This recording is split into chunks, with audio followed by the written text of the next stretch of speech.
తెలుసుకో అని చెప్పాడంతే శుకుడు. వివేకం అనగానేమి, ఇంతకాలము ఏ ఇంద్రియ లంపటమునందు పడి ఉన్నావో దానినే పట్టుకొని ఆ సంసారమునే పట్టుకుంటే మృత్యువుని తప్పించుకోవడము సాధ్యము కాదు. మరి మృత్యువుని ఎలా తప్పించుకోగలవు? ఈశ్వర పాదములు పట్టుకో. ఈశ్వర పాదాలు పట్టుకుంటే మృత్యువు రాదా అండి అని మీరు అడగచ్చు. మృత్యువు రాదు.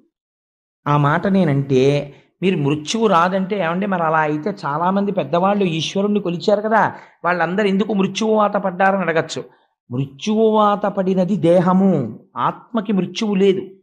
ఆత్మకి మృత్యువు లేదని ఆత్మగా నిలబడిపోయిన వాడు మృత్యువుని పొందట్లేదు, మోక్షాన్ని పొందుతున్నాడు. దేహము తాననుకున్నవాడు మృత్యువుని పొందుతున్నాడు. కాబట్టి ఇప్పుడు దేహము తాను కానన్న జ్ఞానము కలగాలి. దేహము తాను కానన్న జ్ఞానము దేని వలన వస్తుంది? గురువు యొక్క అనుగ్రహము చేత, గురువు యొక్క భాషణము చేత వస్తుంది.